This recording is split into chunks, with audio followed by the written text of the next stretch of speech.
The Return. The stars shifted back into focus as the three alien ships dropped out of light speed. Commander Vex stood on the bridge of the lead vessel, his eyes fixed on the blue planet ahead.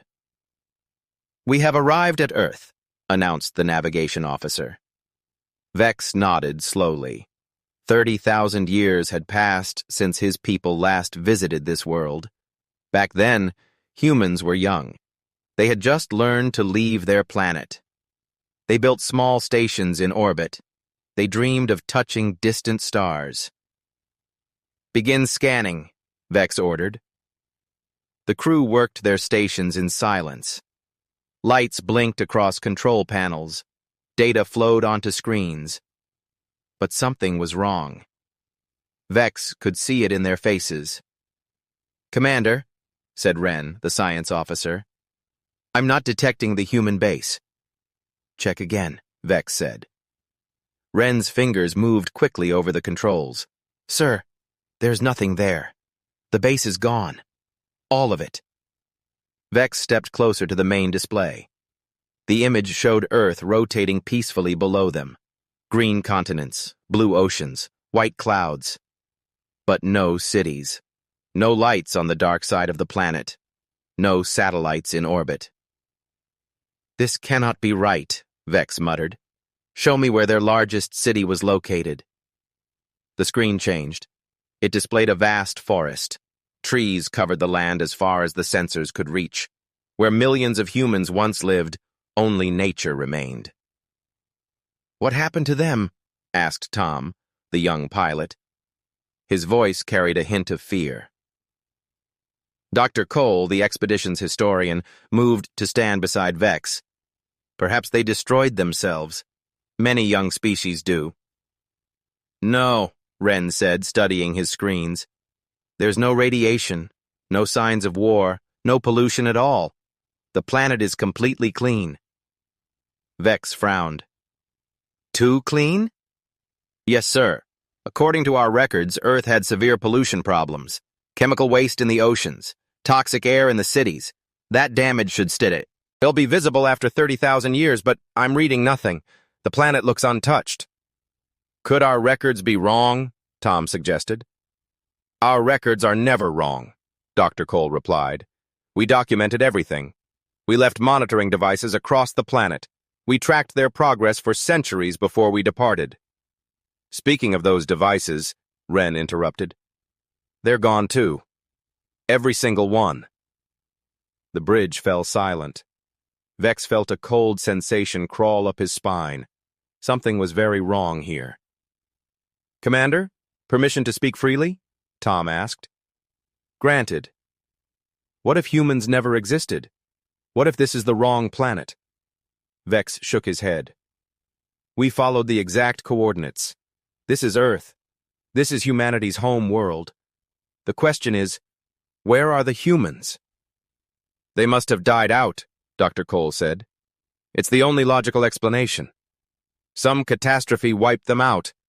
Then nature reclaimed the planet over thousands of years." "But what about our monitoring devices?" Wren pressed. "They were built to last millions of years, hidden deep underground, protected by advanced shielding. How could they all vanish?" No one had an answer. "Run a deep scan," Vex commanded. "I want every inch of this planet examined. Check the ocean floors. Check underground. Check everything." The crew worked for an hour. Vex watched the data appear and disappear on screens. His mind raced with possibilities. Had humans really vanished without a trace? Had something destroyed them so completely that nothing remained? "Sir!" Wren's voice cut through the silence. "I'm detecting something unusual." "What is it?" "Energy signatures in orbit. Very faint. They appear for a moment, then disappear. I can't lock onto them." "Natural phenomenon?" Vex asked. "Unknown. I've never seen readings like this before." Dr. Cole examined his own screen. "Commander, look at the moon." The image shifted to see how Earth's satellite. Vex studied the gray surface. "What am I looking at?" "The craters, They don't match our records. Some are gone, others are new, and they form patterns. Commander, Wren's voice crackled through the communicator. You need to see this. Vex followed the signal to a large building at the city's center. Inside, Wren stood before a wall covered entirely in symbols. The same strange writing they had seen on the door above. What does it say? Vex asked. Dr. Cole arrived, breathing hard from running. He studied the wall in silence for a long moment. His expression changed from curiosity to confusion to something close to fear. Well, Vex pressed. It's a timeline, Dr. Cole said slowly. A history of humanity after we left. Commander, according to this, humans achieved faster-than-light travel within 500 years. They discovered dimensional technology within 3,000 years. They colonized 1,000 worlds within 10,000 years. That's impossible, Tom said, joining them. No species advances that quickly. There's more, Dr. Cole continued. Around year 25,000, the writing changes. It becomes something else, something my translator can barely understand. He touched the symbols gently. It says they evolved. Humanity changed into something new, something beyond physical form. What does that mean? Vex demanded. Before Dr. Cole could answer, the entire chamber began to glow. The walls, the ceiling, the floor itself, everything emitted a soft golden light. The team drew their weapons, backs together, facing outward. What's happening? Tom shouted. The symbols on the wall started to move. They flowed like water, rearranging themselves into new patterns. The light grew brighter. Then, in the center of the chamber, something appeared. It looked like a pedestal rising from the floor. On top sat a small device glowing with inner light. Nobody touch anything, Vex warned. But the device activated on its own. A beam of light shot upward. It spread and twisted, forming a shape. A human shape. The hologram stabilized. A man stood before them, dressed in simple clothing. He looked young, perhaps 30 years old by human standards. His eyes held infinite sadness. Hello, the hologram said in the common galactic language. My name is Jack. If you are seeing this message, then you have returned to Earth. Welcome back. I'm sorry we cannot greet you in person. We are gone now. But we left this message because you deserve to know the truth. You deserve to know what happened to humanity, and you deserve to know what is coming. The hologram paused. Jack's face grew serious. Please, he continued. What I am about to tell you will be difficult to believe. But every word is true. The fate of your people may depend on understanding what I'm about to share. The chamber fell silent except for Jack's voice. The answers they sought were finally at hand. The message. The hologram of Jack walked slowly in a circle, as if he could see them standing there. His movement seemed natural, almost alive. I don't know how much time has passed since we left, Jack began. Perhaps 1,000 years, perhaps 1,000,000. Time moves strangely when you exist outside of it. Vex and his team stood frozen, watching the recorded human speak. Let me start with what happened after you left Earth, Jack continued. Your people departed in our year 2156. You thought we were a young species, primitive, limited. And perhaps we were by your standards. But you underestimated one thing about humans. We never stop reaching. We never stop climbing. We never accept limits. The hologram gestured and images appeared in the air around him. Pictures of human ships, colonies, cities on distant worlds. Within 300 years of your departure, we achieved true faster-than-light travel. Not the slow method you use, real speed. We could cross the galaxy in days. Within 1,000 years, we had colonies on 500 worlds. Within 5,000 years, we had explored every corner of this galaxy and 3 others nearby. Tom shook his head in disbelief. No species does this. It's not possible. But there was a problem, Jack said, as if answering Tom's objection. The more we learned, the more we discovered, the more we realized how small we still were. We found ruins of ancient civilizations, beings who had existed millions of years before us. They had technology that seemed like magic. They could manipulate reality itself. And then they vanished. All of them gone. The images changed. Now they showed strange structures. Alien architecture unlike anything Vex had ever seen. Massive constructs floating in empty space. We studied these ruins for 10,000 years, Jack explained. We learned their secrets. We discovered they hadn't died. They had evolved. They had transformed themselves into beings of pure energy, pure consciousness. They had left the physical universe behind. Dr. Cole stepped forward. Are you saying humans did the same? The hologram couldn't hear him, of course, but Jack continued as if answering. We debated for 1,000 years. Should we follow that path? Should we leave our bodies behind and become something new?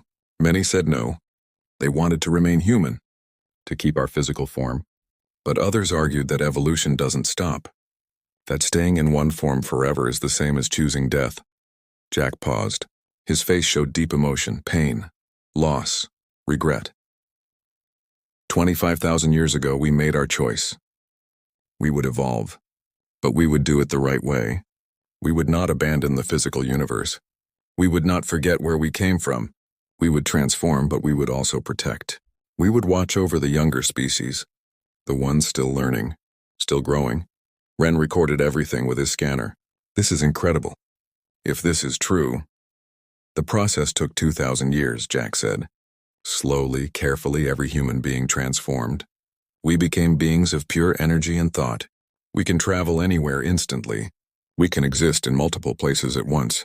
We can see across dimensions. We became something new, something beyond what we were. The hologram showed images of Earth, the cities dissolving, buildings fading away, forests growing. Before we transformed completely, we cleaned our homeworld. Every trace of pollution, every scar we had left on the planet. We wanted to leave Earth as we found it, pure, beautiful, ready for whatever species might need it next. We removed all our technology, all our structures, everything except these time capsules, these messages for those who might return. Vex felt his hands trembling. They're still here. Humanity still exists. We have been watching this region of space for 25,000 years, Jack continued. We have stopped 3 wars between young species. We have prevented 2 extinction-level catastrophes. We have guided civilizations away from paths that lead only to destruction, and we have done this without revealing ourselves, because the greatest gift we can give is the freedom to grow without interference. The images faded. Jack stood alone again in the light. But I am not recording this message to tell you our history. I am recording this because you need a warning. Something is coming. Something dangerous. Something that destroyed the ancient civilizations we found. Something that has been sleeping for millions of years. And it is waking up. The team exchanged worried glances. We don't know exactly what it is, Jack admitted. The ancient races left no clear records. Only warnings. They called it different names. The Devourer, the end of all things. The darkness between stars. Whatever it is, it consumes everything. It feeds on life, on energy, on consciousness itself. And it's heading toward this galaxy. Jack's expression grew determined. We have been preparing for its arrival, building defenses, gathering allies. But we cannot fight it alone. Every species in this galaxy will need to stand together. That includes your people. That includes you. The hologram reached out as if trying to touch them across time. If you are receiving this message, it means you have returned to Earth searching for answers. Good. You deserve those answers. But now you must make a choice. You can leave, return to your worlds. Pretend you never heard this warning, or you can stay. You can listen. You can learn. You can help. Jack smiled sadly. I know this is difficult to accept. You came here expecting to find primitive humans. Instead, you discovered we surpassed you long ago. Your pride is hurt. I understand. But please put that aside. What's coming will destroy all of us if we don't work together. Species, rank, technology level. None of that matters when facing extinction. The light around Jack began to fade. There are 12 more time capsules hidden around this planet. Each contains more information. Technical data, historical records, plans for weapons that might hurt the thing that's coming. Find them, study them, and when you're ready, call out to us. We will hear you. We have always been listening. Jack's form started to dissolve. One last thing, he said, his voice growing faint. Thank you for coming back to Earth. Thank you for caring enough to wonder what happened to us. That curiosity, that desire to know, that's what binds all intelligent species together. Remember that in the dark days ahead. We are not alone. None of us are. And together we might just survive. The hologram vanished. The light faded. The chamber returned to its dim blue glow. For a long moment, nobody spoke. Finally, Tom broke the silence. Was that real? Did any of that actually happen? Dr. Cole studied his scanner readings. The hologram was genuine. recorded at least 20,000 years ago. The energy signatures match human DNA patterns from our database. It was real. But humans becoming energy beings? Tom pressed. That sounds like fantasy. All advanced technology sounds like fantasy, Ren said quietly, until it becomes reality.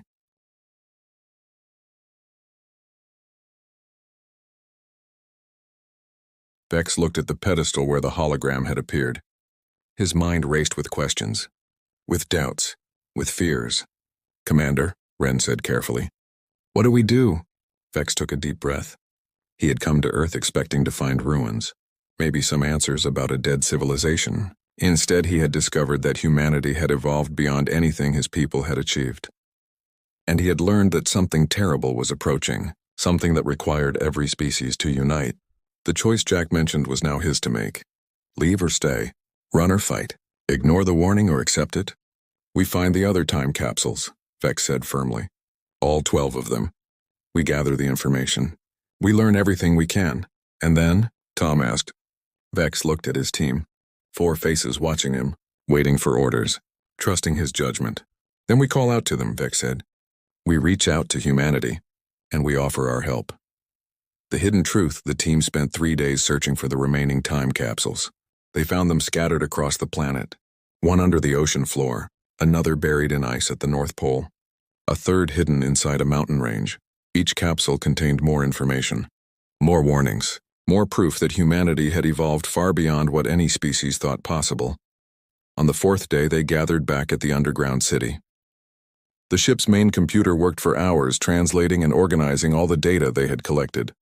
Vex sat in the command center, reading through reports. His eyes grew tired from the endless stream of information. Beside him, Dr. Cole and Ren reviewed technical documents. This is remarkable, Dr. Cole said, pointing at his screen. According to these records, humans discovered something called dimensional folding. They could step outside normal space entirely. That's how they traveled so fast. It's more than that, Ren added. They learned to manipulate the fundamental forces of reality.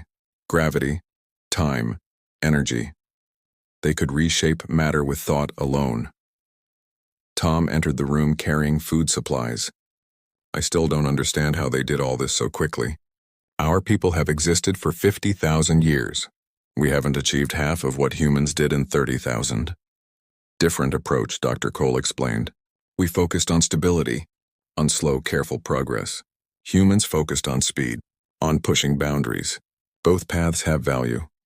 Until something comes along that requires speed, Vex said quietly. The room fell silent. Ren pulled up a new document. Commander, I've been analyzing the data about this threat Jack mentioned. The thing they call the Devourer. I've cross-referenced it with our historical records. And we have stories. Old legends from our ancient past, about a darkness that consumed entire star systems. Our ancestors thought they were just myths. Tales to scare children. Ren's voice dropped. But what if they weren't myths? What if they were memories? Vex felt cold. Show me. Ren displayed images on the main screen. Ancient texts from his homeworld.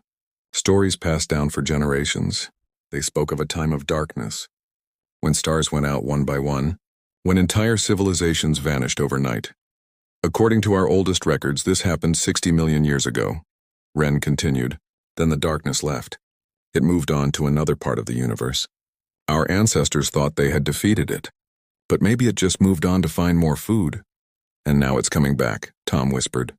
Dr. Cole stood and walked to the screen. He traced the timeline with his finger. If Ren is right, this thing operates on cycles. It sweeps through a region of space, consumes everything, then sleeps for millions of years while new life evolves. Then it returns. A harvest, Vex said. It's harvesting life across the universe.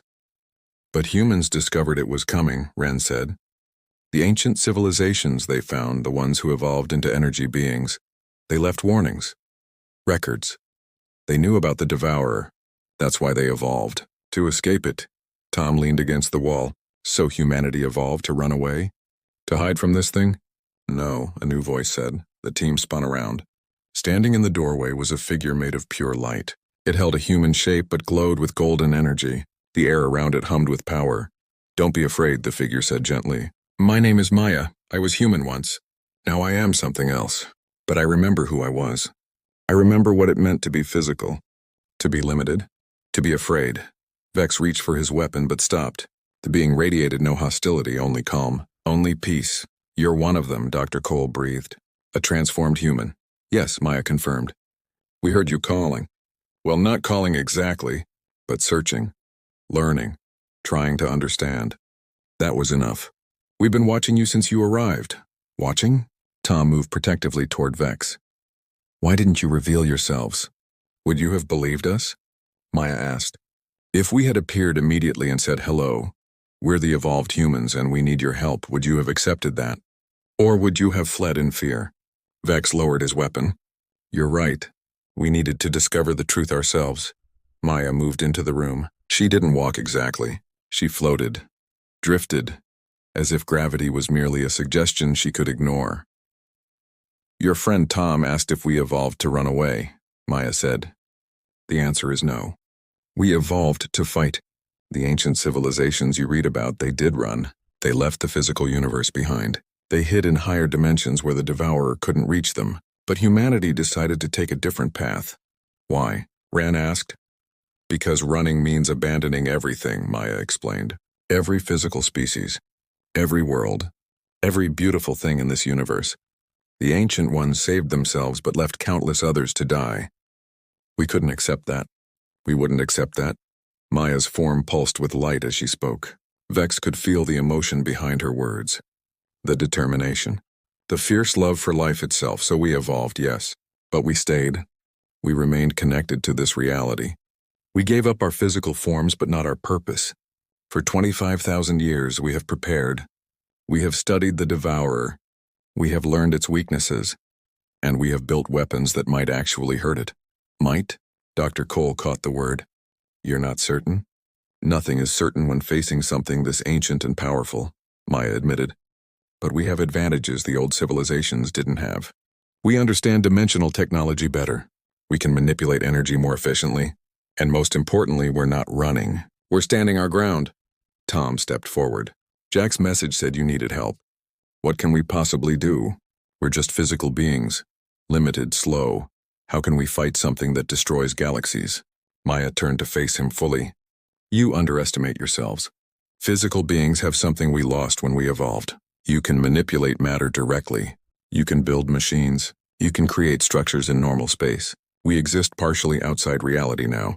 We're powerful in some ways, but limited in others. We need physical species to build the weapons we designed, to pilot the ships we cannot touch, to stand on worlds we can no longer walk upon. You need us to be your hands, Vex said. We need you to be our partners, Maya corrected. This isn't humans giving orders to lesser species. This is all of us working together, equals, allies, friends. Ren checked his scanner. It was going crazy, trying to analyze Maya's energy signature. When is it coming? The devourer. Maya's light dimmed slightly. Soon, very soon. We estimate less than 1 year by your time measurement.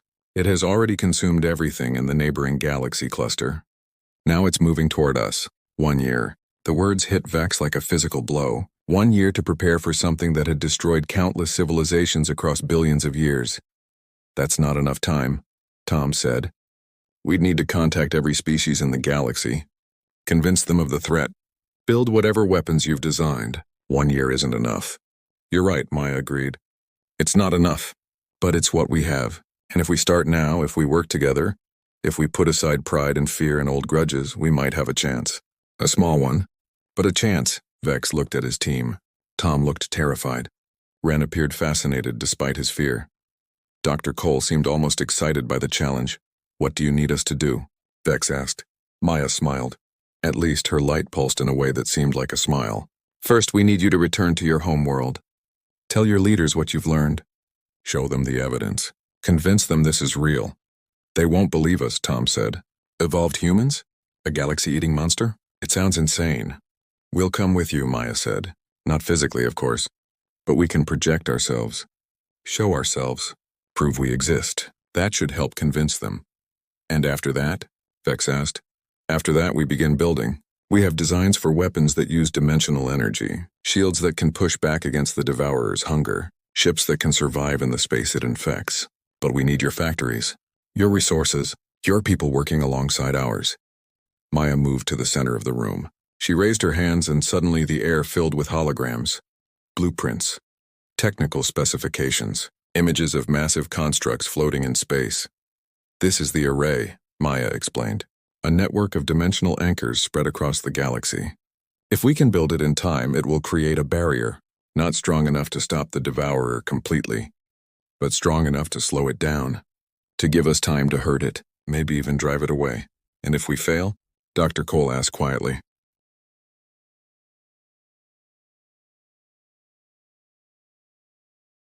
Maya's light flickered. If we fail, everything dies. Every star, every planet, every species. The devourer will consume it all, then move on to the next galaxy. The cycle will continue. Life will eventually evolve again somewhere, but not here, not for billions of years. The weight of her words settled over the room like a heavy blanket. Beck straightened his shoulders. He had made his decision 3 days ago. Now he had to follow through. We'll help you, he said firmly. I'll convince my leaders. We'll build your array, we'll fight. Thank you, Maya said softly. But I have one condition, Vex added. Name it. No more hiding, no more watching from the shadows. If we're going to be partners, then we need to trust each other. Humanity needs to reveal itself to the entire galaxy. Let everyone know you still exist, that you're here to help. Maya was quiet for a moment. Then she nodded, agreed. It's time we stopped hiding anyway. The galaxy needs to know it's not alone. She extended her glowing hand toward Vex.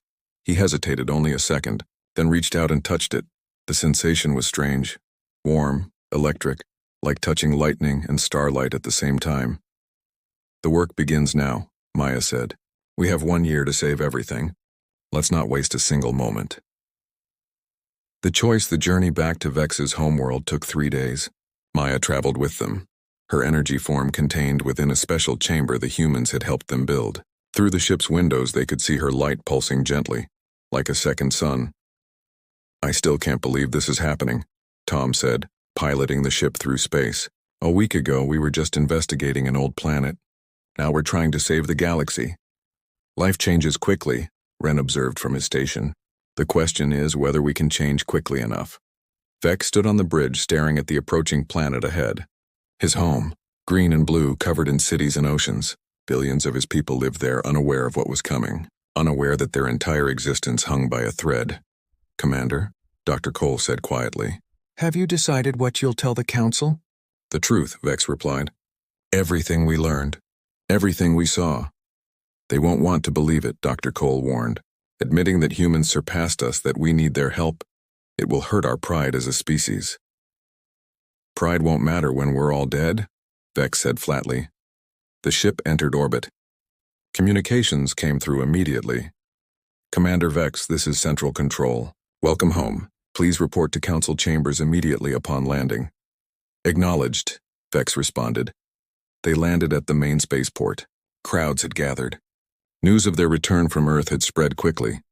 Everyone wanted to know what they had found. Vex stepped off the ship first. Cameras flashed. Reporters shouted questions. He ignored them all and headed straight for the transport that would take him to the council. Maya followed, her light form floating behind him. The crowd gasped. People pointed. Some ran away in fear. Others stared in wonder. What is that? Someone shouted, Is it human? Another asked. Vex didn't answer. He climbed into the transport. His team followed and Maya came last, her energy form compressing to fit inside the vehicle. The council chambers were located at the center of the capital city, a massive building that had stood for 10,000 years. Inside, the 12 council members waited, seated in a circle around the central speaking platform. Vex walked to the platform. His team stood behind him. Maya remained near the entrance, her light dimmed out of respect. Commander Vex, said Elder Thorn, the council leader. Your report indicated you found something unusual on Earth. Explain. Vex took a deep breath. Humans are not extinct. They evolved. They transformed themselves into beings of pure energy approximately 25,000 years ago. They have been watching over this region of space ever since, and they need our help. Silence filled the chamber. Then Elder Thorn laughed. Commander, you expect us to believe this fantasy? It's not fantasy, Vex said firmly. I have proof, data, recordings, and a witness. He gestured toward Maya. She floated forward, her light brightening. The council members recoiled. "Council of Elders," Maya said, her voice echoing strangely in the chamber. "I am Maya. I was born human. I lived, loved, and died as a physical being. Then I was reborn as what you see now. I'm here to ask for your alliance, your help. Because something terrible is coming." Elder Thorn stood. "This is a trick. A hologram. Some kind of advanced technology." "Touch me," Maya offered, extending her glowing hand. "I am real. As real as energy can be." Another council member, Elder Kess, stood slowly. She was old, wise. She had led their people through 2 wars and countless crises. She walked carefully down to the platform and reached out. Her hand passed through Maya's light. Kess gasped. "Not in pain, but in wonder." "I feel it," Kess whispered. "Life, consciousness, thought. This is no machine. This is a living being." She turned to face the other council members. "We must listen." For the next hour, Vex and Maya explained everything. The time capsules, the warnings, the devourer, the ancient civilizations that had fled or died, humanity's decision to fight. The council listened. Some looked skeptical. Others appeared frightened. A few seemed angry. "Why should we believe any of this?" Elder Thorn demanded. "You speak of threats we've never seen, of powers we've never witnessed. Why should we risk our entire civilization on your word?" "Because you have seen it," Maya said quietly. "Your own records speak of the darkness, the time when stars died. Your ancestors survived because the devourer moved on. But it's returning. And this time, if we don't fight, if we don't stand together, there will be no survival." Elder Thorn sat down heavily. "And what do you want from us?" "Your factories," Maya explained. "Your resources. Your engineers. We have designed weapons and shields that can hurt the devourer, but we cannot build them alone. We need physical beings. We need your hands. In exchange for what?" Another council member asked. "In exchange for survival," Maya said simply. "And also this. We will share our technology. Everything we've learned in 25,000 years. Dimensional travel, energy manipulation, advanced medicine, all of it. When this is over, if we win, every species that helped will have access to knowledge that will advance them by thousands of years." Murmurs spread through the council. That got their attention. The promise of such advancement was impossible to ignore. "And if we refuse?" Elder Thorn asked. "Then we'll ask the next species, and the next, until someone agrees. But every day we delay, our chances grow smaller. We have 1 year, Council. 1 year to build the array. 1 year to prepare. Please don't waste time we don't have." The council members looked at each other. Silent conversations passed between them through glances and subtle gestures. Finally, Elder Kess spoke. "I vote yes. We help them." "I also vote yes," said another member. One by one, the council voted. When it was done, 9 had voted yes. 3 had voted no. The majority had spoken. Elder Thorn stood again. He looked older now, tired. "Very well. Commander Vex, you will lead our military forces in this endeavor. Maya, you will coordinate with our scientists and engineers. We will begin construction immediately." "Thank you," Maya said. "You won't regret this." "I hope not," Thorn replied. "Because if you're wrong, we're committing our entire civilization to fighting an enemy that may not exist." "It exists," Vex said firmly. "I've seen the evidence. I've read the warnings. It's real. And it's coming." The council dismissed them. Vex and his team left the chambers. Outside, the sun was setting. The sky burned orange and red. "That went better than I expected," Tom admitted. "That was the easy part," Ren said. "Now we have to actually build the array. And convince every other species in the galaxy to help," Dr. Cole added. Vex looked at Maya. "How many other species have you contacted?" 17 so far, Maya said. 12 have agreed to help. 3 refused. 2 are still deciding. "We need more," Vex said. "How many species exist in this galaxy?" "Thousands," Maya replied. "But most are too primitive to help. They lack the technology. We're focusing on the advanced ones, the ones with the resources and knowledge to contribute. We need at least 50 species working together, maybe more." 50? Tom's eyes widened. That's an alliance larger than any in galactic history." "Yes," Maya agreed. "Which is why this is so difficult. Old grudges, ancient wars, species that hate each other. We're asking them all to put aside their differences and work together." "Can we do it?" Ren asked. Maya's light pulsed. "I don't know. Honestly, I don't know. But we have to try." The next 6 months passed in a blur. Vex traveled to dozens of worlds. He met with leaders, scientists, military commanders. He showed them the evidence. He brought Maya or other evolved humans to prove the threat was real. Some species joined immediately. Others took weeks of convincing. A few refused entirely, choosing to hide or flee rather than fight. But slowly and possibly the alliance grew. Species that had been enemies for centuries put aside their hatred. Worlds that had never spoken shared resources and knowledge. The array began to take shape. Massive constructs built in deep space far from any star. Each one was as large as a moon, covered in technology that hummed with dimensional energy.